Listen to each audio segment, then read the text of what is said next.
ఎక్కడ రాజీ పడను. రేపే మీరు చూస్తే 13వ తారీఖున రాజమార్గం యాక్సెస్ రోడ్డు ఫస్ట్ రోడ్డు రాజధానిలో వస్తా ఉందని మీ అందరికీ హామీ ఇస్తున్నా. దీనివల్ల లాభం మీరు ఒకసారి ఆలోచిస్తే సంపద సృష్టించబడుతుంది, రాష్ట్రానికి ఆదాయం పెరుగుతుంది. ఆదాయం పెరిగితే సంక్షేమాన్ని ఇంకా ఎక్కువ ఇచ్చే అవకాశం వస్తుంది. ఆ విషయంలో ఎక్కడా రాజీ పడవని చెప్పి కూడా నేను మీకు తెలియజేస్తున్నా. నేను ఒక విషయం ఇక్కడ మీకు చెప్పాలి. నేను రాజకీయాలు మాట్లాడకూడదు అనుకుంటున్నాను, కానీ అవతల పార్టీ చేసే అరాచకాలు మీకు చెప్పకపోతే మీరేమనుకుంటారంటే వాళ్ళు చేసేటన్ని బాగానే ఉన్నాయి, పర్వాలేదు అనే పరిస్థితికి మీరు వస్తారు. అది సమాజానికి చాలా ప్రమాదం. నేను మీరు చూస్తే రాష్ట్రానికి పోయిన ఇమేజ్ మళ్ళా తీసుకొచ్చి ఆంధ్రప్రదేశ్ బ్రాండ్ని కాపాడుతున్నాం. వీళ్ళు చేసే పనుల వల్ల రాష్ట్రానికి మళ్ళీ బ్యాడ్ ఇమేజ్ వచ్చే పరిస్థితి వస్తూ ఉంది. మీరు ఒక్క విషయం నేను చెప్పాను, డిఎస్సి నేను మొదటి సంతకం పెట్టాను, ఎన్నికల ముందు చెప్పాను, ఒకే మాట చెప్పాను, 16,000 ఉద్యోగాలు, ఒక్క రూపాయి అవినీతి లేకుండా మీకు రిక్రూట్ చేసే బాధ్యత నేను తీసుకుంటానని ఆ రోజు చాలా స్పష్టంగా హామీ ఇచ్చాను. అవునా కాదని అడుగుతున్నా. అయిన తర్వాత 300 పైన కేసులు వేశారు. ఉద్యోగాలు ఇవ్వడానికి వీలు లేదని, రిక్రూట్మెంట్ చేయడానికి వీలు లేదని అవన్నీ అధిగమించాం.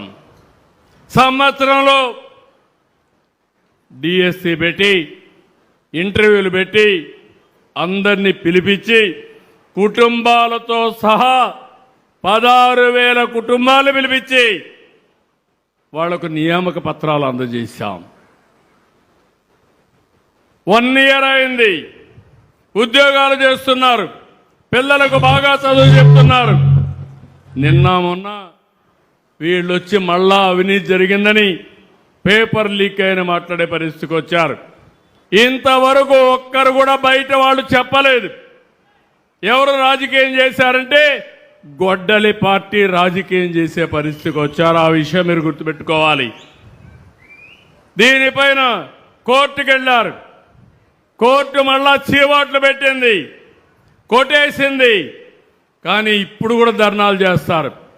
ధర్నాలు చేసే వీళ్ళు చేసే పనులు మీరు చూస్తే ప్రజలకు ఇబ్బంది కలిగించాలని ప్రయత్నం చేస్తున్నారు.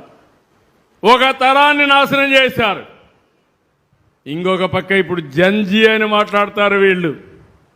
వీళ్ళు జంజీ కాదు, గొడ్డలి జే. జగన్మోహన్ రెడ్డి గొడ్డలి.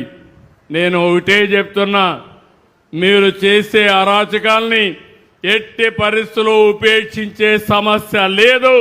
ప్రజల బాగోగుల కోసం ఈ ప్రభుత్వం అవసరమైతే కఠిన చర్యలు కూడా తీసుకుంటానని మరొక్కసారి మీ అందరికీ హామీ ఇస్తున్నా. ఇది ఒక్కటే కాదు, గంజాయి బ్యాచ్, బ్లేడ్ బ్యాచ్, నేరాలు ఘోరాలు చేసే వ్యక్తులందరినీ ప్రోత్సహిస్తారు. మొన్న మీరు చూడండి, ఒక మాజీ మంత్రి, సమాజానికి హితం చెప్పవలసిన వ్యక్తి కొడుకు యాక్సిడెంట్ చేశాడు. చేస్తే ఏం చేయాలి? చనిపోయిన వ్యక్తిని హాస్పిటల్ తీసుకుపోవాలని లేదా అని మిమ్మల్ని అడుగుతున్నాను. బాధ్యత కలిగిన వ్యక్తి అయితే నేరుగా తన హాస్పిటల్ తీసుకెళ్ళి ముందు ట్రీట్మెంట్ ఇప్పించి బతికిచ్చే అవకాశం ఉంటే బతికించాలి. అది చేయలేదు. మాజీ మంత్రి ఇమ్మీడియట్గా వెళ్ళి వాళ్ళ తండ్రి కాబట్టి ఆ కొడుకు కేసు మాఫీ చేయడానికి వేరే వాళ్ళపైన కేసు పెట్టించాడు. వేరే వాళ్ళపైన కేసు పెట్టి ఈ కేసు మాఫీ చేసుకున్నారు. ఇప్పుడు రాష్ట్రం అంతా సీసీటీవీ కెమెరాలు పెట్టాను. ఎవడైనా దొంగతనం చేసినా, నేరాలు ఘోరాలు చేసినా కబద్దార్, 3వ నేత్రం మీ వెంటనే ఉంటుంది. ఎవరు తప్పించుకోలేరు. అందులో మొత్తం వచ్చాయి. వస్తే ఈయన అంటాడు, చాలా చిన్న పిల్లోడు, చంపేశాడు, ఏమవుతుందని మాట్లాడతాడు. గొర్రెల కాపరి చనిపోయాడు. చనిపోతే 44 ఏళ్ళు చనిపోయాడు. దానికి పెద్ద సమస్య ఏంటంటాడు. మీరు ఒక్కసారి ఆలోచించుకోవాలి. మానవత్వం ఉండాలి, మనుషుల్లో ఆలోచన విధానం ఉండాలి.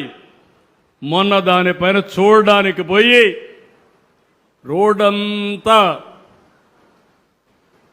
స్తంభింపజేస్తూ వెళ్ళారు. విశాఖపట్నం నుంచి 1 గంట జర్నీ, 7 గంటలు వెళ్ళారు. అక్కడ ఒక పోలీస్ ఆఫీసర్, ఒక మహిళ, ప్రజలను కాపాడవలసిన మహిళ.